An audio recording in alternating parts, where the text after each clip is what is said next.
Hi, hope you all are well. Last video से आपको पता चल ही गया होगा कि रिस्क कितने टाइप के होते हैं और आज हम रिस्क को मापने का तरीका देखेंगे। अगर लास्ट वीडियो आपने नहीं देखा है तो डिस्क्रिप्शन में लिंक है, वहां जाके देख लीजिएगा। अरे रुको, अभी मत जाओ, इस वीडियो को देखने के बाद भी जाओगे तो चलेगा। लुक, अगर पैसा बनता है तो इन्वेस्टमेंट से ही बनता है और इन्वेस्टमेंट तो रिस्की होता है। अगर वीडियो पूरा नहीं देखेंगे तो रिस्क के बारे में जानेंगे कैसे, और बिना रिस्क को जाने अगर इन्वेस्टमेंट करने जाओगे तो वो तो गैम्बलिंग हो जाएगा। सो रिस्क से अगर इश्क है तो ये वीडियो आज बहुत मज़ेदार होने वाला है आपके लिए। So stay till the end. मैं अपने 15 साल के इन्वेस्टमेंट के एक्सपीरियंस को मेरे चैनल के थ्रू आपके साथ शेयर करने वाला हूँ, ताकि मैंने जो गलती किए हैं और जो लॉस उठाया है वो आप ना उठाओ। Welcome back to my channel market mind with Sushanto and myself Sushanto Pal. चलिए आज का वीडियो डिस्क्लेमर से शुरू करते हैं। स्टैंडर्ड डेविएशन एक बहुत पॉपुलर तरीका है रिस्क को मेजर करने का। Measure the volatility of investment returns compare to the average return is called standard deviation. हमारे इन्वेस्टमेंट या फिर फंड कितना रिस्क में है ये हमको स्टैंडर्ड डेविएशन बताता है। मतलब हम जो इन्वेस्टमेंट किए हैं वो ऊपर जाए तो कितना ऊपर जा सकता है या फिर नीचे आए तो कितना नीचे आ सकता है, ये हमको स्टैंडर्ड डेविएशन से पता चलता है। फॉर एन एग्जाम्पल, हम एक इन्वेस्टमेंट करते हैं जिसका एवरेज प्राइस है 21 rupees compare to standard deviation 15.5%। तो इसका मतलब है हम जो इन्वेस्टमेंट कर रहे हैं तो उस इन्वेस्टमेंट के एवरेज प्राइस से अगर बढ़ता है तो वो मैक्सिमम 15.5% तक बढ़ सकता है, या फिर अगर घटता है तो मैक्सिमम 15.5% तक घट सकता है।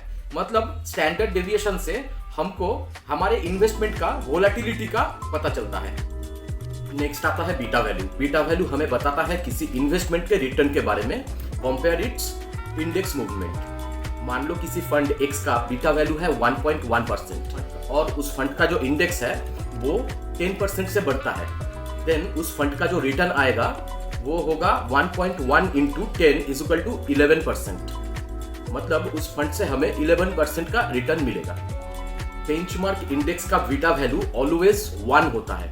अगर किसी फंड का बीटा वैल्यू ग्रेटर देन 1 होता है तो वो फंड हाई रिस्क या हाई वोलेटाइल होता है। सिमिलरली अगर किसी फंड का बीटा वैल्यू लेस देन 1 होता है देन वो फंड लेस वोलेटाइल या फिर स्टेबल होता है। बीटा के बाद अगला आता है alpha. indicates the excess return of an investment relative to the return of a benchmark index। Alpha value किसी पर्टिकुलर फंड का परफॉर्मेंस बताता है। अगर कोई फंड कॉन्टिन्यूअसली अच्छा अल्फा वैल्यू प्रोड्यूस कर रहा है, इसका मतलब है उस पर्टिकुलर फंड के फंड मैनेजर ने राइट टाइम पे राइट डिसीजन लेके एक्सपेक्टेशन से ज्यादा अच्छा रिटर्न दे रहा है। नेक्स्ट है वैल्यू एट रिस्क। इसको आप शॉर्ट में वार भी बोल सकते हो, VAR।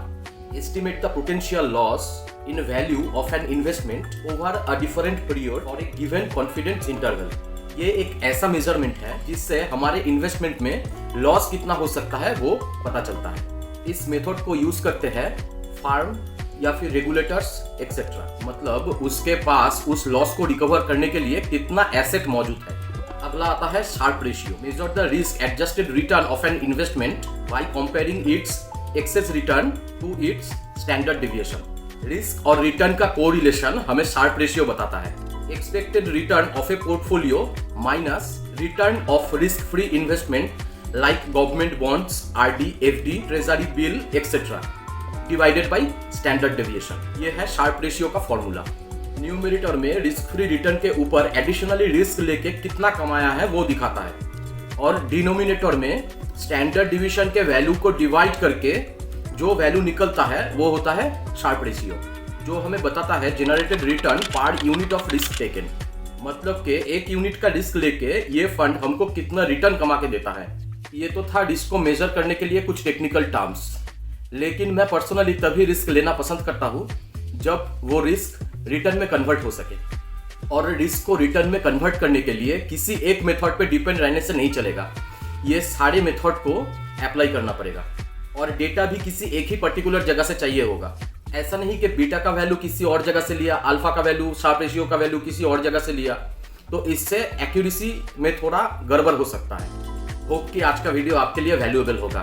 और अगर आपको इसके बारे में और भी कुछ जानना होगा या फिर कुछ एग्जाम्पल चाहिए होगा तो प्लीज़ मुझे कमेंट करके बताइएगा।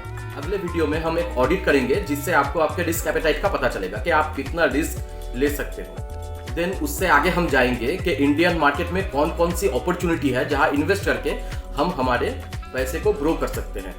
तो मिलते हैं नेक्स्ट वीडियो पे, तब तक के लिए स्टे हेल्दी, बाय बाय।